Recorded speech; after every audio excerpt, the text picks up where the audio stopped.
여러분 사시면서 억울한 일 경험하신 적 없으십니까? 분하고 원통 터지고, 이 사실을 좀 알려야 되는데 하지만 아무도 믿어주지 않는 기가 막힌 그런 현실들 말이죠. 그럴 때는 우리가 정말 분노 속에서 항거를 한다는 표현으로 스스로 자해하기도 하고 그러죠. 내 힘으로 어떻게 할 수가 없는 상황에 놓일 때가 있다는 것입니다. 그런데 동일한 상황에 놓였다 할지라도 사람들이 나를 믿어주고 또 나를 신뢰해주고 저 사람은 죄가 없다, 저 사람은 의롭다라고 증언해주는 사람들이 주변에 가득하다고 한다면 그것보다 더 큰 고난을 당해도 더 큰 어려움을 겪어도 우리는 기쁨으로 이겨낼 수 있습니다.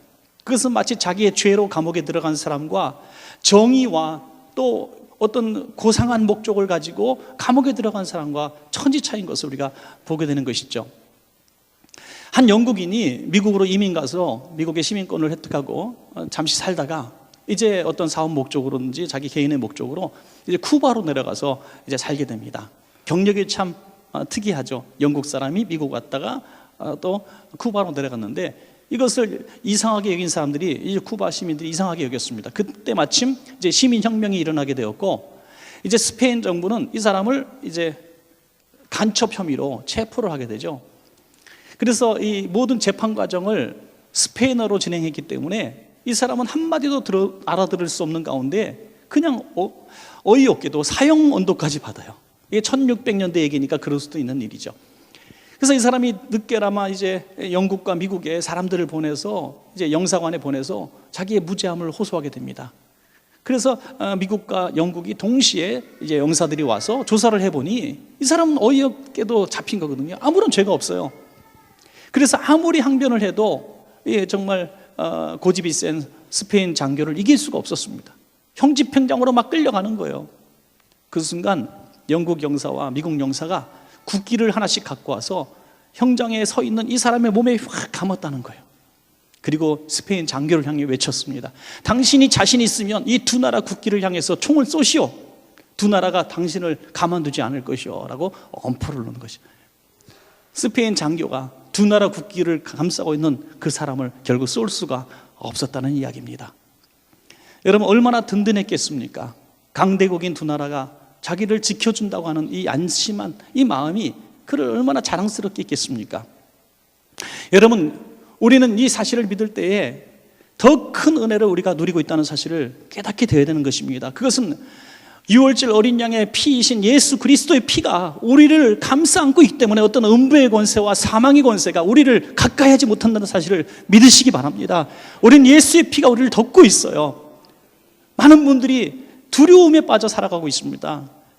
귀신들 잡기들이 어떻게, 오늘 우연히 일간지 봤는데 오늘 우리 용띠는 오늘 위험한 날인데 물 가까이 하지 말라, 이따위 소리 나고 그럴 필요가 없다는 거예요. 내년도에 뭐 문제가, 신문 텔레비전 보면요 기가 막혀요.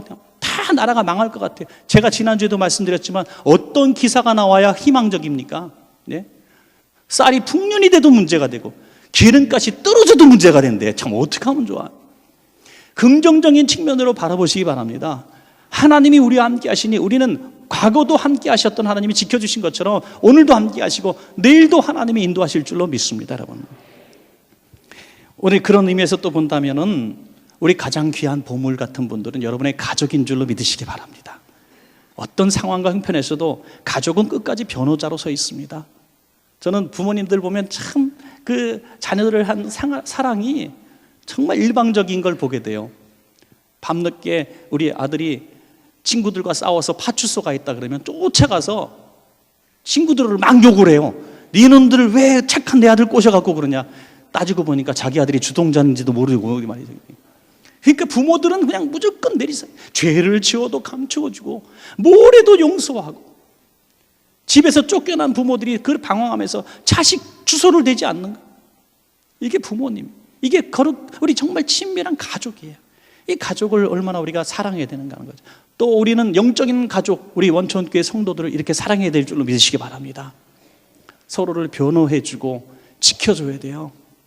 교회 안에서 조금만 이상한 소문이 들면은 그냥 그 소문을 얘기하고 그런데 본 것처럼 말을 하고 그래서는 안 된다는 거예요. 일단 믿어주세요. 일단 신뢰해 주시고 일단 위로해 주세요. 그게 가족이죠. 지켜주세요. 다 떠나지 말고 나몰라라 하지 말고 우리가 일단 믿어준다는 것이 얼마나 소중한지 몰라요. 어떤 목사님이, 제가 잘 아는 목사님이 어떤 루머에 휘말려가지고 고통을 겪었어요. 근데 나중에 그 사실이 아닌 걸 다 드러났는데 사실이 아님에도 불구하고 소문이 나니까 방송국들이 다 출연을 정지시키는 거예요. 이 설교 방송들 다 끊는 거예요. 아무리 죄가 없다고 말해도 소용이 없는 거예요. 일단 나중에 무죄함이 드러나니까 방송에서 다시 나와요. 목사님이 배반감을 느낀, 배신감. 그렇게 방송국에 헌신을 많이 했는데 그럴 수가 있을까? 제 설교는 특별히 방송국이 안 나가고 인터넷만 나가니까 이런 얘기를 하는 거예요. 사랑하신 여러분, 세상은 상처를 주는데 너무 익숙해요. 교회 안에서 상처를 치료하지 못하고 상처를 감싸지 않으면 어디서 우리가 위로를 받을 수 있습니까? 우리 옆에 있는 분에게 인사하십시오. 힘들면 나한테 오세요. 아멘. 여러분, 바울은 복음을 증거하기 위해서 참 많은 고난을 당했죠. 바울의 위대함을 우리가 익히 알고 있지만은 바울이 당한 고난을 당하라면 아무도 당할 사람이 없습니다. 정말 수많은 배고픔과 풍랑과 강도의 위험과 또 수많은 오해를 받았지만 그가 당한 고통 중에서 저는 하나를 꼽으라면 40의 감한매, 39대 채찍을 5차례나 맞은 거, 그 엄청난 고난이라고 생각을 합니다. 그걸 맞다가 실제로 죽은 사람도 있다 그래요. 기절을 하기도 하고요.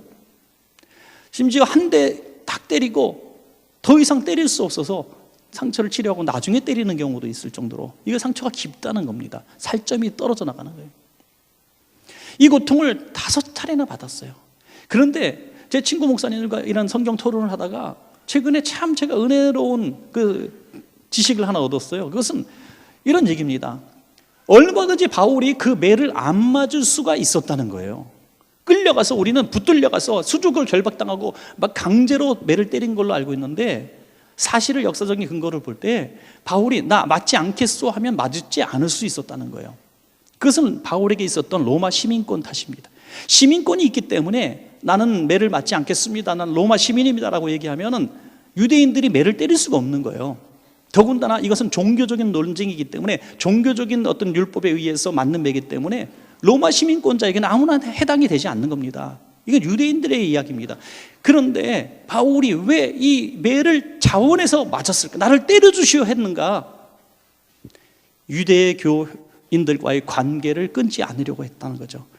만약에 거절하면 당신은 다음부터는 유대인이 아니오라는 증명이 됩니다. 그래서 회당에 들어올 수가 없다는 거예요. 회당에 들어올 수 없으면 유대인들을 만날 수 없고 유대인들이 동족이 되지 못하고 유대인들에게 복음을 증거할 기회는 영영 사라지게 되는 것입니다. 그래서 회당에 출입할 수 있는 멤버십을 유지하기 위해서 그 매를 맞았다는 거예요. 그 매를 때리는 동족들과 형제가 되기 위해서 매를 맞았다는 겁니다. 매를 맞으면서 회당에 출입하면서 끊임없이 복음을 증거하고 또 끊임없이 붙들려 매를 맞고 이 일을 반복했다는 거예요. 그만큼 동족 유대인을 사랑하는 뜨거운 마음에 복음을 위한 고난을 당했다는 겁니다. 한 대 맞고 2대 맞으면 내가 다시는 유대인들에게 복음을 증거하는 바라 나 이방인의 사도로 가겠다 이렇게 말할 텐데 동족 유대인들을 버릴 수가 없었다는 거예요. 그래서 예루살렘에 이방인들이 모아준 헌금을 가지고 유대인들에게 복음을 증거하기 위해서 예루살렘에 오늘 올라온 것입니다. 그런데 그날 밤에, 오늘 본문을 보니까 그날 밤에라고 시작합니다. 왜 그날 밤입니까? 1절부터 10절까지 보니까 그날 밤에 있었던 그날 있었던 사건들을 쭉 기록해 놓고 있는데 복음을 증거하는 그를 수많은 유대인들이 둘러싸서 매를 때리고 심지어 찢어 죽일 정도가 되었다 그래요. 성경 오늘 본문을 자세히 읽어보시면 여러분 보시겠습니다만 바울이 찢어질까 두렵다. 사람들이 막 찢어 죽이는 거예요. 실제로 얼마나 잔인한, 밟아 죽이고 때려 죽이고 찢어 죽이는 이 처참한 광경 속에서 누가 구원해 주는가? 로마 군인이 구원해 줍니다. 로마 군인이. 여러분 얼마나 기가 막힙니까 여러분? 자기 동족을 위해서 헌신하는 그에게 동족들은 죽이려고 하고 이 식민지를 삼은 로마 군대의 군인들이 자기를 구원해 주니 이거 얼마나 기가 막힌 일입니까? 바울은 그날 밤입니다. 또 그날 밤이 뭡니까? 다음날 아침이 희망이 없는 날입니다. 바울을 죽이지 않고는 먹지도 마시지도 않겠다는 40명의 용사가 바울이 나오기를 기다리고 매복하고 있습니다. 바울에겐 희망이 보이지 않아요. 바로 그날 밤에 사랑하는 원청가족 여러분, 오늘 여러분들에게 혹시 그날 밤 같은 이런 상황에 놓인 분들이 있습니까? 지금 너무나 마음이 만신창이 되고 믿는 사람에게 실망을 당하고 배신을 당하고 그래도 믿어줄 줄 알았던 사람이 나를 오해하기를 넘어서서 나를 비난하는 자리에 서 있고 정말 세상에 믿을 사람 하나도 없어서 기댈 데 없어서 힘들어하는데 내일마저 소망이 없습니다. 그날 밤이 바로 그런 날입니다. 그날 밤에 어떤 일이 있었습니까? 주 예수 그리스도께서 바울 곁에 서신 것을 믿으시기 바랍니다. 오늘 저와 여러분 곁에도 바로 예수님이 서 계신 것을 보시기 바랍니다. 영의 눈을 떠서 오늘 말씀 듣고 오늘 여러분 기도 중에 여러분 곁에 주님이 서 계신 것을 본다면 우리는 어떤 세상이 천만인이 나를 둘러 진진다 할지라도 오해하고 멸시한다 할지라도 우리는 승리할 줄로 믿습니다. 왜 예수님이 바울 곁에 오셨을까요? 첫 번째로 바울에게 위로가 필요하기 때문에 위로하기 위해서 오신 줄로 믿습니다. 바울아, 힘들었지? 동족 유대인들에게 얼마나 마음에 많은 상처를 받았냐? 얼마나 내가 동족 유대인들을 구원하기 위해서 멀리 왔는데 그들이 너를 멸시하고 로마 군대에 의해서 전혀 믿지 않는 불신자들의 손에 의해서 구원받아 이곳에 앉아있으니 얼마나 네 신세가 처량하겠니? 그러면서 측은하게 여기는 거예요. 사랑하시는 여러분, 지금 현대는 과거 어느 역사적인 시대보다도 특징 중에 하나가 뭐냐면 이 사람 간의 관계 네트워크가 발달되어 있다는 거예요. 정보 시대라 그러잖아요. 여러분 옛날에 지금도 아프리카라든지 어떤 어려운 나라의 오지에 가보면 딱 가족끼리 삽니다. 제가 아프리카 몇 번 가보니까 그냥 마을 공동체가 다 가족 공동체입니다. 한 마을은 한 어머니가 딱 있는데 그 어머니의 자식의 자식들인데요. 그 어머니가 자식의 자식이 53명이 한 마을에 이렇게 이루어서 살고 있더라고요. 근데 그 어머니가 저보다 어리더라고요. 깜짝 놀랐어요. 그런데 완전히 할머니야. 얼마나 빨리 아기를 낳았으면 그렇게 됐을까. 그게 공동체. 그 애들은요 태어나서 죽을 때까지 고기밖에 몰라. 다른 마을에 몇 사람 아는 정도. 그게 몇십 명 사는 게 평생에 사는 사람. 지금 여러분들의 친구 없다고 외롭다고 말하지만 전화번호 한번 들춰보세요. 기본적으로 수백 명에서 수천 명까지 되는 사람이 있을 겁니다. 거기다 페이스북 친구들, 까똑까똑하는 까똑 친구들, 밴드 친구들, 요즘에 또 별의별 사이트들 다 들어가서 동호회니 뭐니 별의별 동호회가 다 있어요. 그 수많은 사람들을 여러분 교제하고 살아가고 있어요. 하루에다 5명, 6명 만나는 사람도 있어요. 그런데 오늘 현대인들이 가장 많이 쓰는 말이 뭡니까? 외롭다는 거예요. 고독하다는 거예요. 나를 이해하는 친구가 하나도 없다는 거예요. 나와 마음을 같이 하고 생사를 같이 할 친구가 세상에 한 명만 있으면 좋겠다고 얘기하는 거예요. 여러분 이것이 얼마나 슬픈 일입니까? 우리 본청교회 출석하면서도 이 많은 성도님들 가운데 나와 친밀한 성도 2명만 있으면 절대로 교회 오는 것이 외롭지 않습니다. 근데 그 한 명이 없어서 2명이 없어서 1년 오고 2년 오고 3년 오다가 외롭다고 교회를 나오질 않아. 여러분 그래서 이게 얼마나 슬프고 비참한 일인가 하는 것이죠. 우리가 아버지 어머니 할 때 감동이 되고 눈물이 나는 건 왜입니까? 그분들의 희생 때문이에요. 제가 주례를 많이 쓰잖아요. 목회자니까 주례를 많이 쓰는데 100번을 섰다면 정말 한 번 정도 울지 않는 사람 봤을까? 99명은요 신부도 울고 엄마 아빠도 울더라고요. 특별히 엄마 아빠 중에 한 분이 돌아가신 분 이런 분들 있으면 완전 그날 눈물바다 좋은 날인데 제가 얼마나 유머가 많은 사람입니까? 제가 눈물을 짜게 하려고 억지로 막 그런 이상한 말 하지 않아요. 즐겁게 이 주례를 하는데도 결국에는 엄마한테 인사하세요, 아빠한테 인사하세요 그러면 엄마도 펑펑 울고 애기도 울고 막 그래요. 왜 그러냐? 희생 때문이죠. 고맙고 미안한, 이 두 단어로 표현할 수 있는 고맙고 미안함.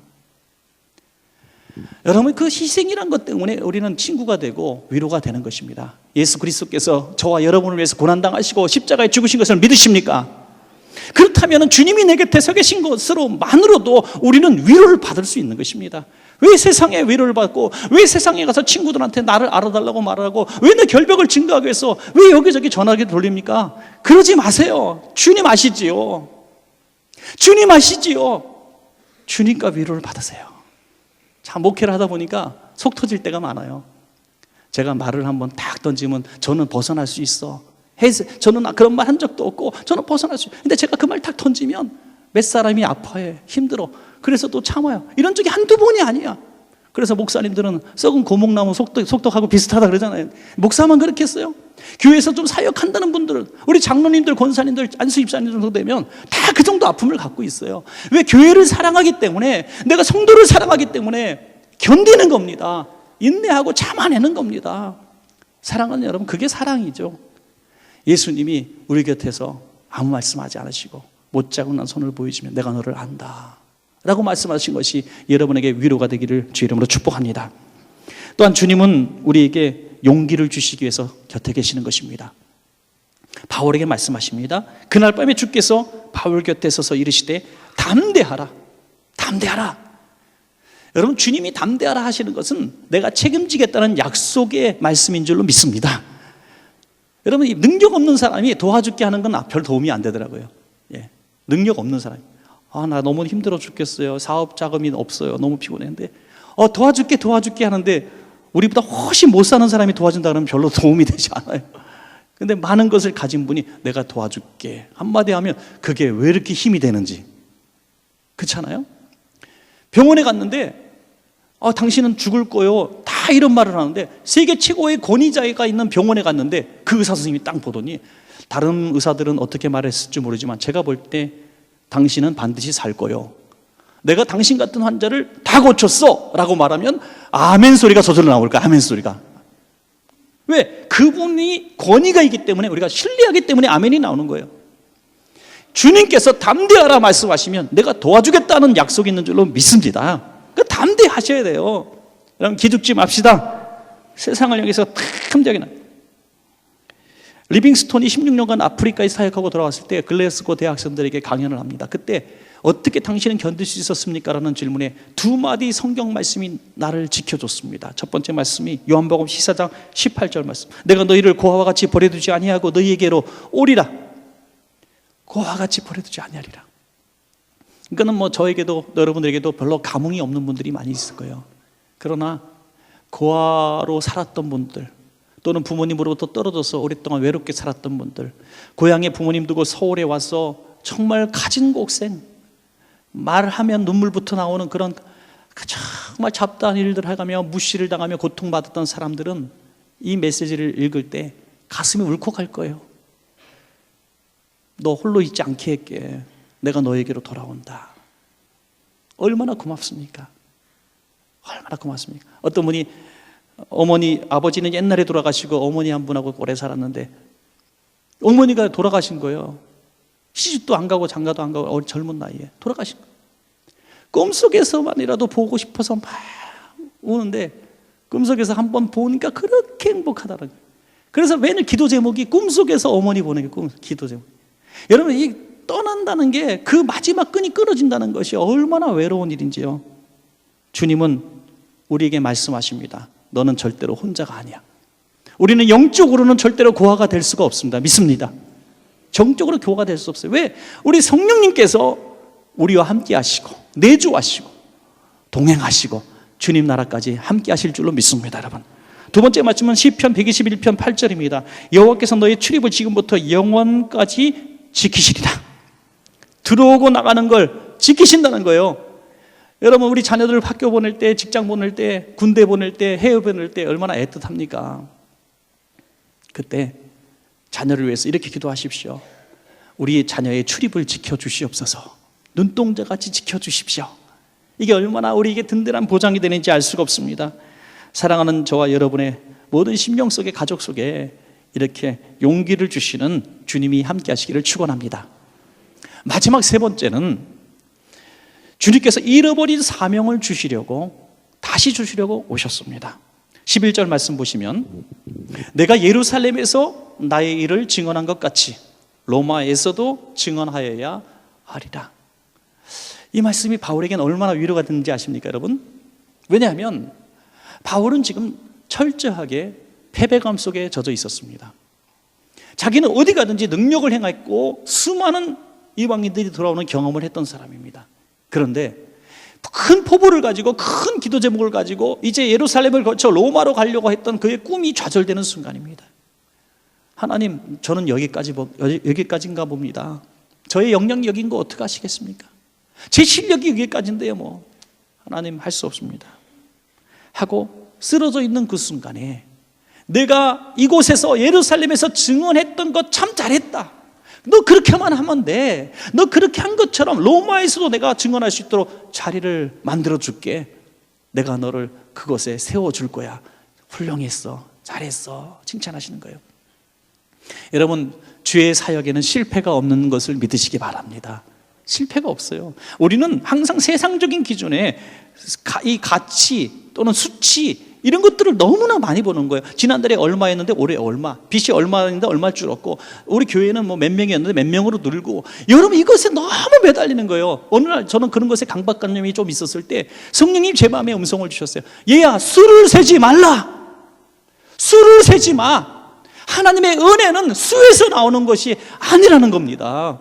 여러분이 부자가 돼서 복받고 가난하게 돼서 버림받은 게 아니라는 겁니다. 건강해서 축복받았고 병약해서 버림받은 것이 아니라는 것입니다. 하나님은 우리와 함께 하시는 그 자체가 최고의 은혜인 것을 알라는 것입니다. 여러분, 정말 힘들어질 때가 있죠. 사역도 힘들어지고 또 세상 사는 것 자체가 힘들어질 때가 있고, 내 실력의 한계가 다 와서 더 이상 진전이 없을 때, 아, 나는 여기까지인가 보구나, 좌절하고 절망하는 순간 주님의 이 음성을 들어야 됩니다. 바울은 그것을 발견한 후에 이렇게 얘기했습니다. 내가 약할 그때에 나는 더 강해집니다. 왜? 내가 약할 때 주님이 내 곁에 오시기 때문입니다 하는 것이죠. 우리 성도들이 지금 가재울 아파트에서 전도하는데 참 힘들어해요. 여러분, 많이 전도에 후원해 주시기를 주의 이름으로 부탁합니다. 전도하면 가장 힘든 것 중에 하나가 뭐냐면 거절감이에요. 이거 언제 줘봤어요? 이거 해본 사람들은 하는 거, 이거 막 전단지 돌리는 거 생글생글 웃으면서, 이거 진짜 저는요 목사가 된 게 천만다행이에요. 제가 어느 집사로서 섬기면 저 같은 담임 목사가 가재월 보내면 저는 교회를 옮겨버릴 것 같아. 야, 이게 전도지 주는 게 얼마나 진짜 어려운지 몰라요. 안 받아요 하고 칙 하고 무슨 이상한 벌레 보듯이 보고 싹 지나가면요, 그 얼마나 민망하겠어요. 어떤 분은 막 가서 싸웠대잖아요. 전도지 딱 받자마자 휙 번지고, 안 버릴 거면 왜 받으셨어요 하고 쫓아가서 싸웠다는데, 이 거절감, 무시당한 마음, 이거 얼마나 힘든지 몰라요. 나중에는 너 좋으라고 내가 전도했지, 안 믿으면 관둬라, 이렇게 성질이 난다는 거예요. 그런데 왜 수치를 당하면서 계속 복음지를 전합니까? 한 명도 오늘 결신하지 않았고 한 명도 교회 온다는 사람 없어. 왜 합니까? 주님이 오늘 이렇게 말씀하십니다. 상하고 지치고 피곤한 종아, 오늘 한 명도 전도 못했지? 그렇지만 최고로 넌 잘한 날이야. 오늘 바울에게 그 말씀을 하시고 있는 거예요. 여러분, 그래서 저는 깨달은 게 하나 있어요. 따라합시다. 순종이 성공이요, 불순종이 실패입니다. 아멘. 내가 아무리 잘해도 성공이 아니에요. 내가 아무리 못해도 실패가 아니에요. 순종이 성공이요, 불순종이 실패입니다. 저는 가끔씩 깜짝 놀래요. 이렇게 멋진 말을 만들어내서 제 자신이 너무 기특해. 하여튼 순종하면 성공이에요. 순종하면 거기에 물질적 가치를 두지 말고 세상의 판단을 두지 마세요. 주님이 원하시면 하는 거고, 주님이 원하지 않으시면 안 하면 돼요. 이게 주님의 손에 붙들린 청지기의 삶 아니겠습니까? 다음 날 주님은 이 약속의 말씀을 지키셨습니다. 40명이 매복해 있었지만 군대 470명이 그를 보호합니다. 기병과 보병과 창병이 그를 지켜줍니다. 그리고 그를 짐승에 태워서 마치 개선장군처럼 나가는데 그 40명이 활 한 번, 칼 한 번 휘둘러보지 못하고 바울을 보낼 수밖에 없었습니다. 할렐루야. 그날 밤은 죽을 것 같은 밤이었고 내일의 희망이 없는 밤이었고 숨이 숨통에 쥐어오는 밤이었지만 다음날 아침은 그렇지 않았습니다.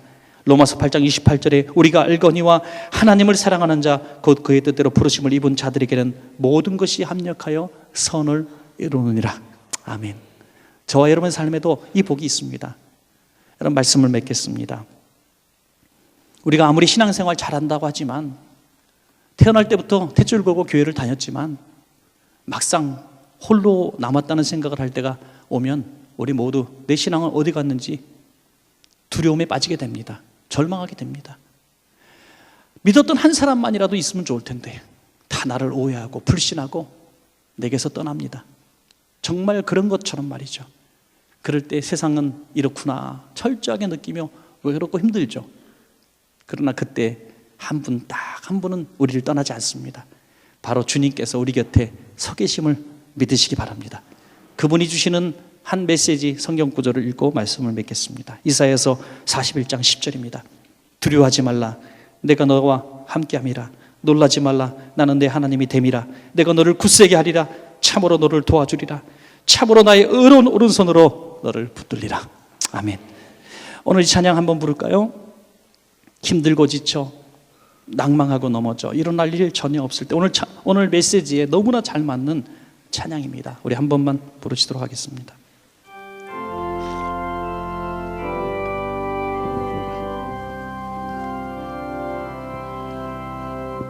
힘들고 지쳐 낭망하고 넘어져 일어날 힘 전혀 없을 때에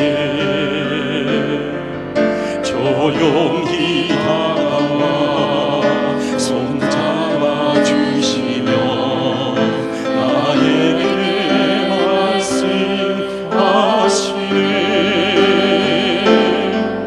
나에게 실망하며 내 자신 연약해 고통 속에 눈물 흘릴 때에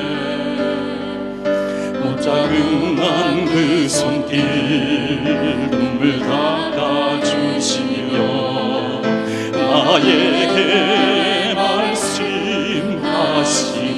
아멘. 너는 내 아들이라. 너는 내 아들이라. 오늘날 내가 너를 갖고다. 너는 내 아들이라. 나의 사랑하는 내 아들이라. 우리 한 음성으로 기도하겠습니다. 너는 내 아들이라. 내가 너를 낳았다. 내가 너를 잘한다 말씀하십니다. 우리 자녀들에게 이렇게 말하지 않아요? 우리는 내가 너를 낳았어야 내가 너를 잘 알아. 내가 널 지켜줄게. 걱정하지 마라. 주님이 오늘 그렇게 말씀하십니다. 오늘도 주님이 그날 밤에 서 계신 것처럼 우리 곁에 서 계심을 영의 눈을 떠서 보기를 원합니다. 주여 주님 손 붙들기를 원합니다. 못 자국난 손 만지기를 원합니다. 승리하기를 원합니다. 우리 한 음성으로 기도하겠습니다. 은혜와 자비가 풍성하신 아버지 하나님 감사합니다. 오늘도 못 자국난 손을 보이시면서 상하고 깨어지고 지친 그날 밤에 찾아오신 주님, 오늘도 우리를 찾아오실 줄로 믿습니다. 상하고 깨어진 마음 가운데 주님은 찾아오실 줄로 믿습니다. 주님만이 나의 힘이시고 내 도움이시며 능력이 되시는 줄로 믿습니다. 자비로우신 하나님, 오늘 이 시대에 참혹한 지륵 같은 어두운 그날 밤을 맞이한 성도들이 있습니까? 오늘 주님을 의지합니다. 주님을 사랑합니다. 주님을 소망합니다. 무자국난 그 손길을 보이시며 우리에게 말씀하여 주시옵소서. 두려워 말라, 놀라지 말라. 내가 너를 도와주리라. 참으로 나의 의로운 오른손으로 너를 붙들어 주리라. 지난 과거에 죽을 것만 같았던 날들이 있었지만, 다 끝난 것 같은 날들이 있었지만 주님은 그때도 함께 하셨습니다. 그 하나님께서 왜 우리를 오늘 버리시겠습니까? 오늘도 함께 하시고 내일도 곁에 계실 줄로 믿습니다. 신뢰합니다. 주님을 의지합니다. 주님을 사랑합니다. 주님 세미한 음성 들려주옵소서. 사랑하는 내 딸아, 사랑하는 아들아, 내가 너를 버리지 않으리라. 내가 너를 포기하지 않으리라. 내가 너를 사용하리라. 내가 너를 높이 들었으리라 말씀하여 주시옵소서. 절망하지 말게 하여 주시옵소서. 낙심하지 말게 하여 주시옵소서. 믿음으로 승리하게 하여 주시옵소서. 사명 따라와 싸우니 사명 따라 살게 하여 주시옵소서. 복음을 증거하며 청지직의 삶을 살며 하나님의 선한 사업에 힘쓰는 복된 삶 살게 하여 주옵소서. 때로는 재수도 하고 때로는 실패도 하고 때로는 사업에도 망하기도 하지만 때로는 병들어 입원하기도 하지만 주님은 나의 주님이시오. 주님은 나를 다시 새로워 주실 줄로 믿습니다. 의지합니다. 예수님 이름으로 기도합니다. 좋으신 하나님, 오늘 피 묻은 손으로 만져주시옵소서. 상한 마음 병든 몸 만져주시옵소서. 주님만이 나의 소망이요, 주님밖에 소망이 없습니다. 주님 오늘 다가와 주셔서 바울 곁에 서셨던 것처럼 오늘 사랑하는 원천가족 곁에 서주시고 저를 꼭 안아주옵소서. 다시 믿음으로 회복되어서 저 문을 나갈 때에는 다시 사명 안고, 그래 주님의 일을 해야지, 주님 나를 다시 사용하여 주옵소서, 믿고 나가게 하여 주옵소서. 우리 교회가 사랑의 공동체가 되게 하시고 치유의 공동체가 되게 하시고 하나님의 영광을 드높이는 교회가 되게 하여 주시옵소서. 예수님의 이름으로 축복하며 기도하옵나이다. 아멘.